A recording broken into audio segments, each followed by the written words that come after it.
सांगली सातारा स्थानिक स्वराज्य संस्था विधान परिषद निवडणुकीत भारतीय जनता पार्टीचे उमेदवार धैर्यशील कदम हे 301 मतांनी विजयी। सांगली सातारा विधान परिषद स्थानिक स्वराज्य संस्था प्राधिकारी मतदारसंघ निवडणुकीचा निकाल आज लागला आहे। महायुतीतील भाजपाचे उमेदवार धैर्यशील कदम यांनी या निवडणुकीत महाविकास आघाडीचे राष्ट्रवादी काँग्रेस शरद पवार पक्षाचे उमेदवार अभय सिंह जगताप यांच्यावर 295 मतांनी विजय मिळवला।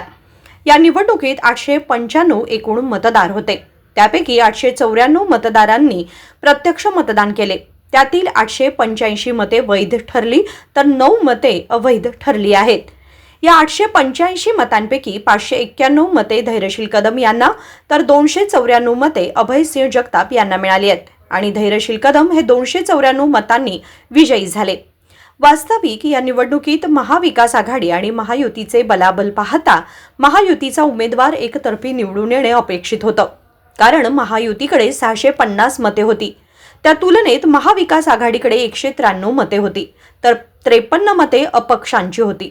पण प्रत्यक्ष मतदान आकडेवारी पाहता महाविकास आघाडीचे उमेदवार अभय सिंह जगताप यांना 294 मते मिळाली आहेत, म्हणजेच अधिकची सुमारे 100 भर मते त्यांना जास्त पडली आहेत। सातारा जिल्हा परिषद निवडणुकीच्या वेळी झालेल्या महायुतीतील आपसातील संघर्षामुळे ही 100 मते फुटली असण्याची शक्यता वर्तवली जात आहे।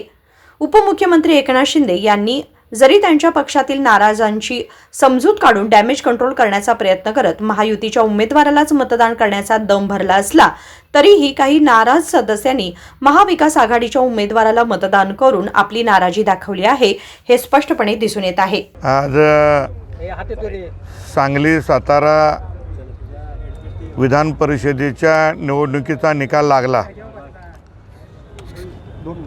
सांगली सातारा विधानसभेच्या निवडणुकीसाठी भारतीय जनता पार्टी, शिवसेना, राष्ट्रवादी पक्ष आणि सर्व मित्र पक्ष महायुतीचा उमेदवार म्हणून मला निवडणुकीला उभं राहण्यासाठी संधी दिली।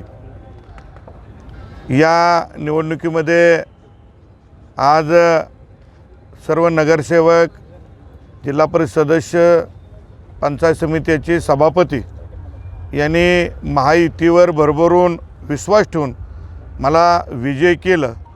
सुरुवातीला ज्या मतदारांनी मला मतदान केलं, महायुतीला मतदान केलं, त्या सर्व मतदारांचं मी मनापासून आभार मानतो, त्यांना धन्यवाद देतो। माझी उमेदवारी निश्चित करताना या महाराष्ट्राचे लाडके मुख्यमंत्री आदरणीय देवेंद्र फडणवीस साहेब, उपमुख्यमंत्री आदरणीय एकनाथजी शिंदे साहेब, उपमुख्यमंत्री माननीय सुनेत्रा वहिनी या सगळ्यांनी माझ्यावर विश्वास टाकला।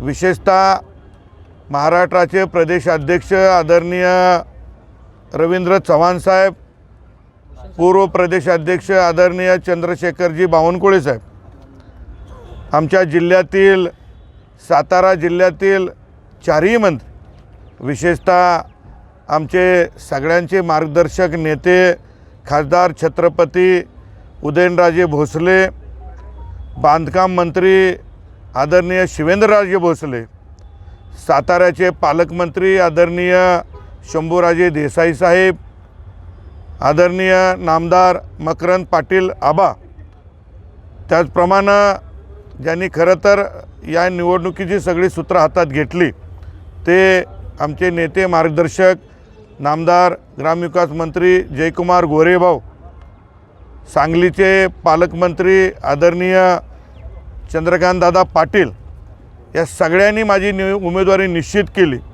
आणि दोन्ही जिल्ह्यातील जे महायुतीचे आमदार आहेत या सगळ्या नेते मंडळींनी या ठिकाणी महायुतीला विजय करण्यासाठी प्रयत्न केला। सुरुवातीला मी या सगळ्या नेते मंडळींचं मनापासून आभार मानतो, ज्यांनी प्रत्यक्ष रूपी अप्रत्यक्ष रूपी माझ्या रूपानं महायुतीला कौल दिला। या सगळ्या मतदारांचा आणि नेते मंडळींचं मी मनापासून आभार मानतो आणि दिलेला कौल मान्य करून सांगली आणि सातारा जिल्ह्यातील नगरसेवक असतील, जिल्हा परिषद सदस्य असतील, पंचायत समिती सभापती असतील, यांच्या ज्या अपेक्षा आहेत त्या पूर्ण करण्यासाठी येणाऱ्या काळामध्ये मी प्रयत्न करेन. एकूण जर मताची आकडेवारी बघितली तर महायुतीची काही मतं महाविकास आघाडीकडे गेल्याचं बघायला मिळतंय. कसं बघता एकूणच, कारण ज्या पद्धतीनं या सगळ्याच उमेदवारीवरून पहिल्यांदा नाराजी नाट्य आणि काहीसा वाद झाला होता. महायुतीच्या सर्व मतदारांनी, सर्व नेत्यांनी माझी पूर्णपणे पाठराखण केलेली आहे.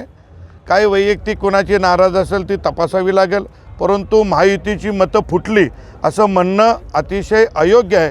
महायुतीच्या सर्व जे मग कमळ चिन्हावर असेल, धनुष्यबाणावर असेल किंवा घड्याळ चिन्हावर असेल, यांची बेरीज केल्यानंतर जेवढी मला मतं पडायला पाहिजेत ती 100% मतं मला पडलेली आहेत.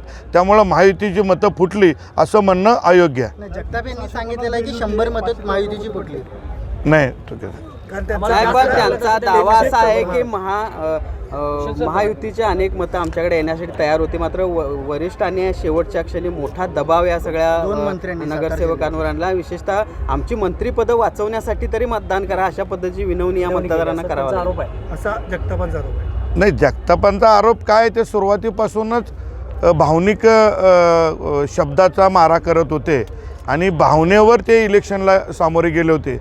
संख्याबळ त्यांच्याकडे कधीच नव्हतं. त्यांनी कधी गणिताची जुळवाजुळव केलेली नव्हती. नुसतं मी निवडून येणार, कशाच्या जोरावर निवडून येणार.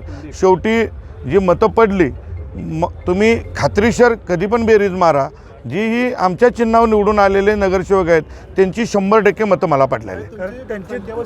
सर्वप्रथम विजयी उमेदवार धैर्यशील कदम यांचं मी मनपूर्वक अभिनंदन व्यक्त करतो आणि या निवडणुकीत माझ्यासाठी कष्ट घेतलेल्या माझ्या सर्व कार्यकर्ते, पक्षाचे कार्यकर्ते आणि माझे आप्त स्वकीय माझे मित्रमंडळी यांचं मी मनापासून आभार व्यक्त करतो. माझ्यावर विश्वास टाकणाऱ्या आदरणीय शरदचंद्रजी पवार साहेब, आदरणीय शशिकांत शिंदे, जयंतराव पाटील साहेब, विश्वजित कदम आणि विशाल पाटील साहेब, बाळासाहेब पाटील या सर्वांचं मी मनपूर्वक आभार व्यक्त करतो. या लढाईत जरी माझा पराभव झाला असला तरी ही लढाई अशीच चालू राहील, कारण ही लढाई मी माझ्या आमदार बनण्यासाठी नाही, तर या देशातील या संविधानाची स्वातंत्र्य, समता आणि बंधुता ही तत्त्व, ही मूल्य जपण्यासाठीची ही लढाई आहे. ही लोकशाही वाचवण्यासाठीची लढाई आहे. त्यामुळे ही लढाई अशीच चालू राहील. मला सहकार्य केल्याबद्दल मीडियाचे आणि सर्व पत्रकार बंधूंचे सुद्धा मी मनपूर्वक आभार व्यक्त करतो आणि या ठिकाणी पुनश्च एकदा विजयी उमेदवाराचं अभिनंदन करतो आणि थांबतो. पहिल्यापासून मतांपेक्षा जास्त जवळपास 100 मतं जास्त मिळवण्यात नेमके आकडे काय सांगतात आहे. कसं बघता एकूणच आकडेवारी, नाराजी ही स्पष्ट काही प्रमाणात दिसली म्हणायची, आणखी थोडा प्रयत्न केला. साधारणपणे 190 मतदान आमचं होतं, पण आम्हाला 294च्या आसपास मतं मिळाली. म्हणजे 100हून अधिक मतदारांनी महायुतीकडून महाविकास आघाडीकडे येण्यासाठी कौल दाखवला.